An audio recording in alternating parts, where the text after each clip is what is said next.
The jump that he has made from last season to Dallas to this season in Europe is more than number. Watching Jalen Brunson blossom into a superstar and become the face of the Knicks franchise has been a real pleasure this season. The Knicks fans are enjoying every moment of it since they have been craving for star power since Carmelo Anthony. Mavericks fans, on the contrary, have drastically different feelings towards it. Brunson, bang! Jalen Brunson from downtown. He's got 48. Jalen Brunson had a decorated college career, leading Villanova to 2 NCAA titles. In 2018, Dallas somehow landed his hidden gem with the 33rd overall pick in the draft. Brunson was showing steady improvement each of his 4 years in Dallas, and he was well on the trajectory of becoming someone special. Brunson jump shot, puts it in. Jalen Brunson, born to play basketball. The Knicks come out of this season knowing one thing: they got themselves a star. Unfortunately, or fortunately for the Knicks, the young point guard left Dallas in the 2022 offseason to sign with the New York Knicks for 4 years and $104 million. From the outside, people were shocked. Mavericks owner Mark Cuban even claimed that Brunson and his father had been planning for the departure for a long time. Mark Cuban is blaming Rick Brunson for the Mavs losing Jalen Brunson in free agency, saying, quote, "Things went south when the parents got involved." But was Cuban really telling the truth? Or was he trying to cover up the real reason that drove away their homegrown superstar? Let's dive in.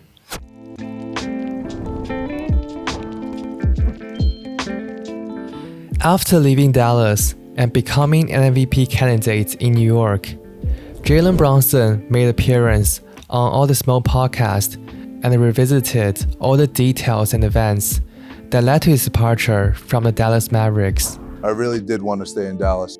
Obviously, we wanted to do that. I wanted to stay there. I thought I would be there for a long time, and I liked my role there. During the interview, he admitted that he always wanted to stay with Mavericks and share a long-term future with co-star Luka Doncic. He enjoyed the role of being Doncic's trusted sidekick. Even though his agency has encouraged him to look beyond the option of Dallas for a larger contract elsewhere, he chose to stick with the team that drafted him. It's funny because my agent was like, "Man, you can do so much. You can get more. I'm saying like, well, I want to be safe. I'm not trying to gamble right now. This is not something you really gamble with if it's out there." However, the desire to agree on extension wasn't mutual. The Mavs front office declined his modest request for a 4-year, $56 million contract. They wanted to keep their options open and carried out some further evaluation. And so, but they were like, "We want to see where we're at 25 games into the season." But we were like, all right, well, if we're not going to do it, I kind of don't want to do it until after the season. I'm not trying to think about this. I can't really blame Dallas too much for being cautious about it the first time around. There were definitely a few flaws in Brunson's game. First of all, he is an undersized point guard, and he was the most effective when he had the ball in his hands. It meant he might not be the greatest fit with Doncic.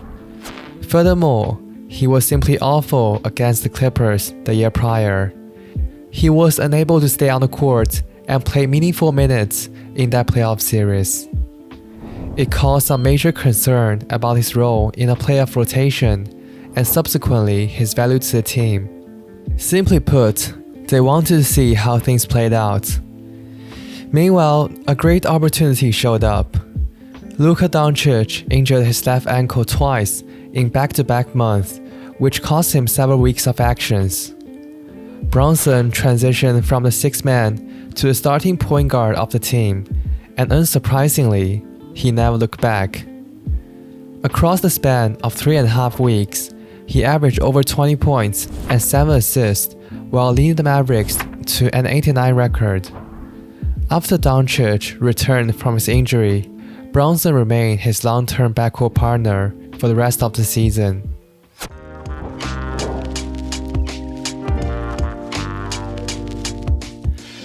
Jalen Brunson carried the load, or at least partially put together an effective offense despite the absence of the biggest star on the team. Obviously, it doesn't mean they should be throwing money at him. But regardless, an average annual salary worth around $13 million felt like an absolute steal for him. At the very least, they were guaranteed a solid backup for their poster child, Luka Doncic.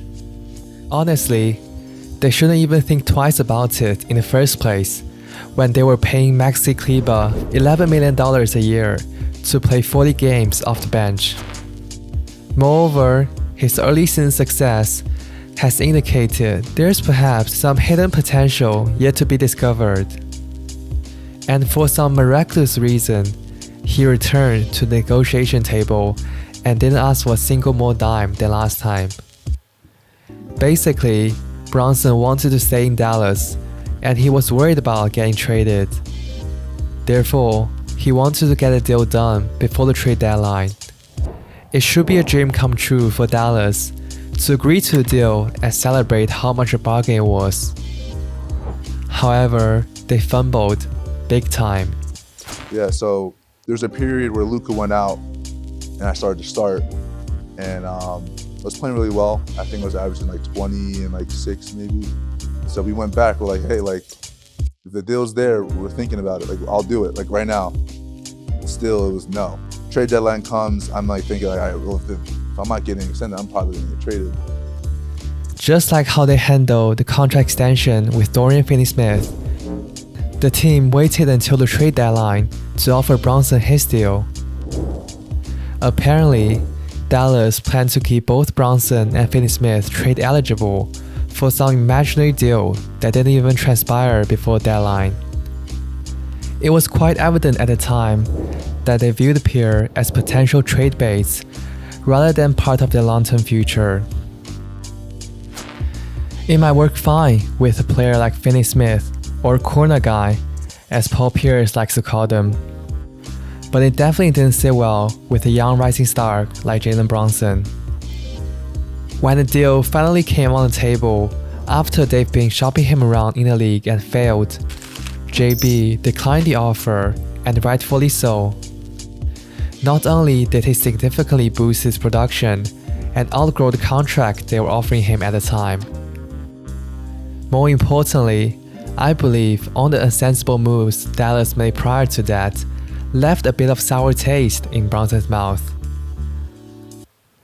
By the way, looking back, 4 years and $56 million felt like pennies. The Mavericks could have Brunson under contract for the price of a role player. However, as we all know, they lost him for absolutely nothing.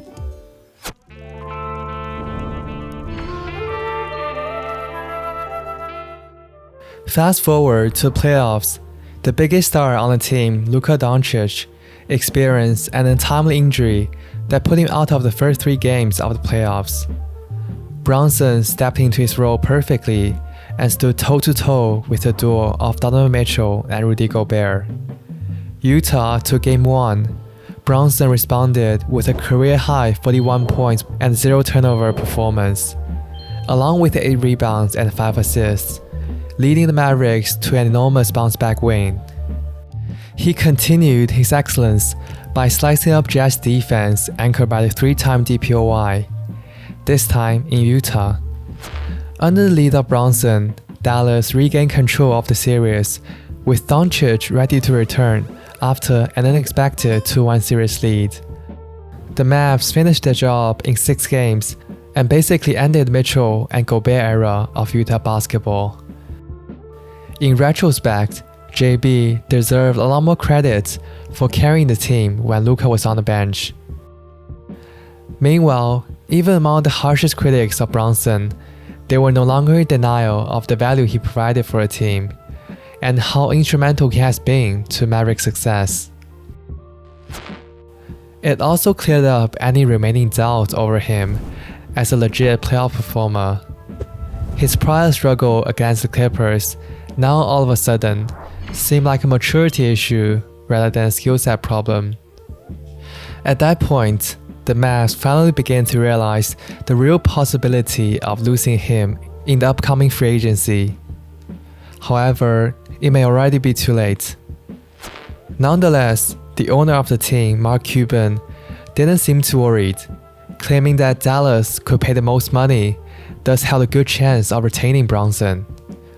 While Cuban was busy blabbering on social media, the New York Knicks were aggressive in clearing the necessary salary cap space to sign JB. Technically, the max offer the Mavericks could make to Brunson was worth 5 years and $175.5 million, while the Knicks can only offer him a max deal of 4 years and $131 million. At first glance, Dallas has an edge here in both contract length and average annual salary. However, according to JB himself, there have been nothing but dead silence from the Mavericks side about contract negotiations since then. So they'll be losing the Western Conference Finals. And I remember seeing something on Twitter, and it was like Mark saying, hey, like we can pay him the most money. And so I'm thinking like, all right, I'm okay. I just after that, it was like crickets. From my point of view, I can't speak to anyone else, just from my point of view, it was crickets.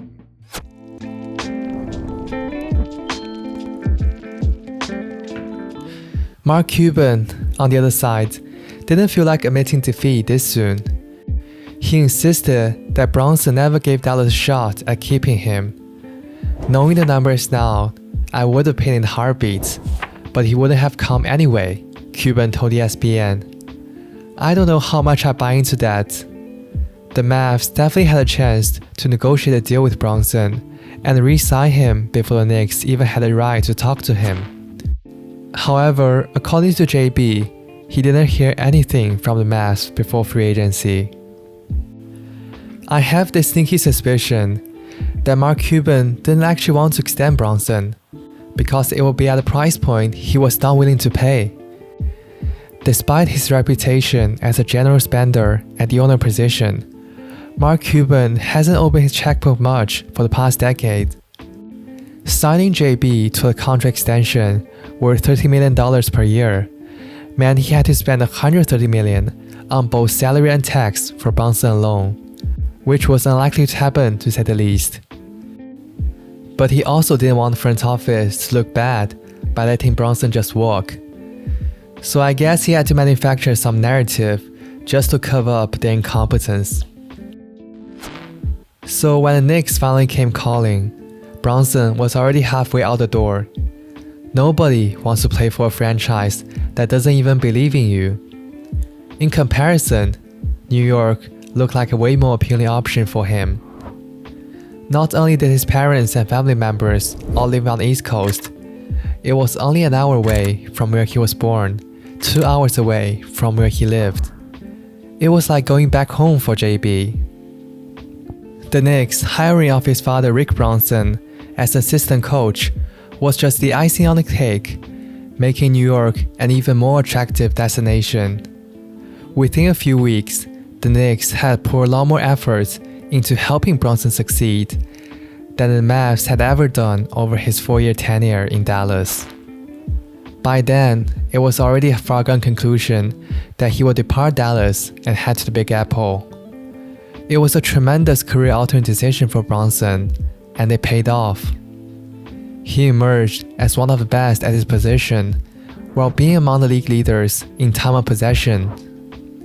In New York, he no longer needs to be the Robin behind Batman. Instead, he's now the captain and floor general for this iconic franchise, all while transforming the Knicks into a serious contender in the Eastern Conference. Watching Mark Cuban act like Dallas never had a shot at keeping Brunson was truly comical. The Mavericks front office could have signed him in extension before the 2021-22 season. They also could have signed him midway through the season, and even had a shot at keeping him after the season before free agency. Imagine having this many chances, yet fumbling all of them. The truth of the matter was that the Knicks were only able to get Brunson because the Mavs let them. Any way you slice it, it was an objective mistake by the Dallas Mavericks, and they only have themselves to blame. And obviously I saw like New York making moves and saw all that stuff. I was like, Home, close to home, close to home. 2 hours away from where I was, or an hour away from where I was born. Yeah. Parents over on the East Coast, whole family's on the East Coast. So I started thinking like, man, this could be a real thing. Then here we are. Best move you made.